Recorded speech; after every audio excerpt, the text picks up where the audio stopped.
আসসালামু আলাইকুম। আমি প্রফেসর ডক্টর মোহাম্মদ মেহেদী হাসান খান, সিলেট কৃষি বিশ্ববিদ্যালয় থেকে বলছি। আশা করি আপনারা সবাই ভালো আছেন। আজকে কৃষি গুচ্ছের যে দ্বিতীয় অটোমাইগ্রেশনের ফল দেওয়ার কথা ছিল আজকে 10ই ফেব্রুয়ারি 2026।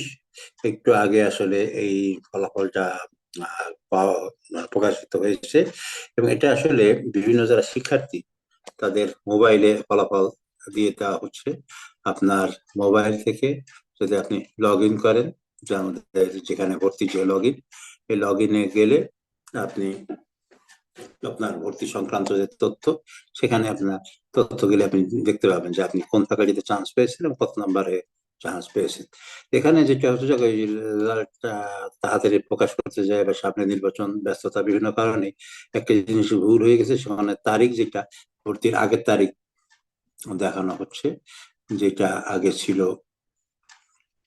জানুয়ারির 29 তারিখ থেকে 4ঠা ফেব্রুয়ারি, এটা আগে ছিল, যার জন্য অনেকেরই কাগজের নিচে এই জিনিসটা লেখা আছে, যার জন্য অনেকে বিভ্রান্ত হচ্ছেন, কিন্তু আসলে এটা না। আপনাকে ভর্তি কমপ্লিট করার জন্য যে 10,000 টাকা জমা দিতে হবে, এটা হলো 11 তারিখ থেকে 11ই ফেব্রুয়ারি থেকে 15ই ফেব্রুয়ারির মধ্যে এই কাজটি করে ফেলতে হবে। এবং এখানে কিন্তু এই যে সমস্যা হলো, 1 নাম্বার হলো বিভিন্ন রকমের ব্যস্ততা আছে, বেশি নির্বাচন, কালকে পরশু দিনের পর নির্বাচন, তারপরে আরেকটি যে সমস্যা আছে যে এই যে টাকা দেওয়া নিয়েও সমস্যা। যাই হোক, তো 12 তারিখের পরে আর যে সে টাকা দিতে, অনলাইনে টাকা দিতে আশা করি সমস্যা হবে না। সেই হিসাবে যদি 11 12 তারিখে নাও দেওয়া যায়, 10 13 তারিখের মধ্যে, 13 14 15 এই 3 দিনের মধ্যেই কিন্তু 10,000 টাকা জমা দিয়ে ভর্তি নিশ্চয়তা করতে হবে। কোনো কারণে যদি কেউ টাকা জমা না দিতে পারে, তাহলে কিন্তু ভর্তি বাতিল হয়ে যাবে। আরেকটা প্রশ্ন অনেকে জিজ্ঞেস করছে যে কোন সাবজেক্ট করবো কি। সাবজেক্ট গুলো হলে যে পুরাতন যেগুলো ইউনিভার্সিটি গুলো যদি আমরা বলি, আমাদের ভেটেরিনারি, এগ্রিকালচার, ফিশারিজ, এই সমস্ত সাবজেক্ট গুলো পুরাতন ইউনিভার্সিটি গুলো প্রায় সমান সমান, খুব যে কম বেশি তা না। আর আপনি যেখানেই ভর্তি হন না কেন, আসলে আপনাকে পড়াশোনা করতে হবে।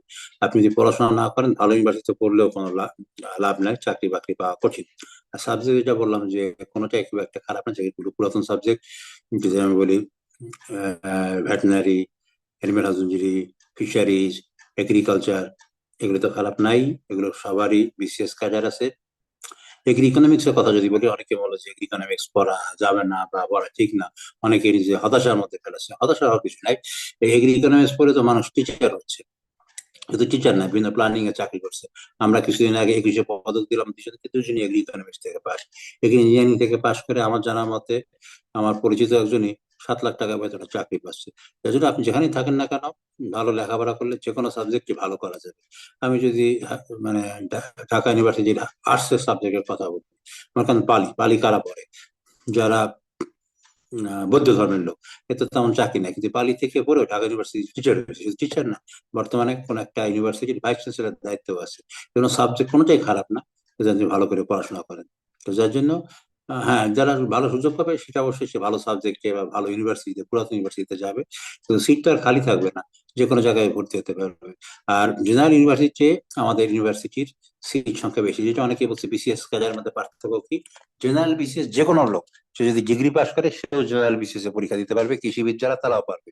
কিন্তু কৃষির জন্য, যেমন ভেটেনারির জন্য আলাদা একটা সাবজেক্ট, মনে করেন 50টা কোটা থাকে, শুধুমাত্র যারা ভেটেনারি পাস তারাই এই কোটাতে অংশগ্রহণ করতে পারবে।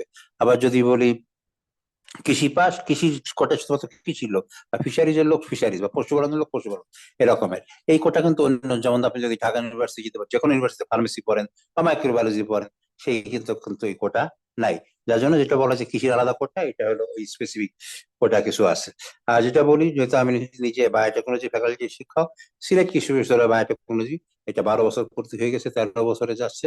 তাদের শিক্ষার্থীরা বিভিন্ন জায়গায় তারা যাচ্ছে। এবং যেটা হলো যে সিলেট কৃষি বিশ্ববিদ্যালয় যে বায়োটেকনোলজি, এই বায়োটেকনোলজি এই অন্যান্য বায়োটেকনোলজির মধ্যে পার্থক্য হলো এটা কৃষির উপরে গুরুত্ব দেওয়া হচ্ছে।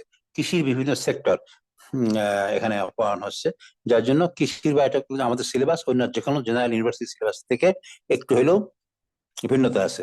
এবং র্যাঙ্কিং এ আমরা যে জানি যে বায়োকেমিস্ট্রি, মলিকুলার বায়োলজি অথবা জেনেটিক ইঞ্জিনিয়ারিং, আমি যদি এটাকে একটু দেখাই আপনাদের বিশ্বাস করানোর জন্য, যে আমরা যে 1 নাম্বার র্যাঙ্কিং এ আছি, আপনার যান প্রথমে এলো সাই মাইগো এখানে যান, এবং এখানে যদি আমরা যাই সাইমাইগো ইনস্টিটিউশনাল র্যাঙ্কিং আপনার এখানে যান, ক্লিক করেন। ক্লিক করার পরে এখানে আসেন। এর আগেও আমরা আলাদা ভিডিও করেছিলাম, তারপরে এই ভিডিও শেষে আমরা এখানে দেখেন যাবে অল সাবজেক্ট এরিয়া, কে কোন সাবজেক্ট র্যাঙ্কিং এ কত, এটা দেখা যায়। আপনি যদি দেখতে চান এখানে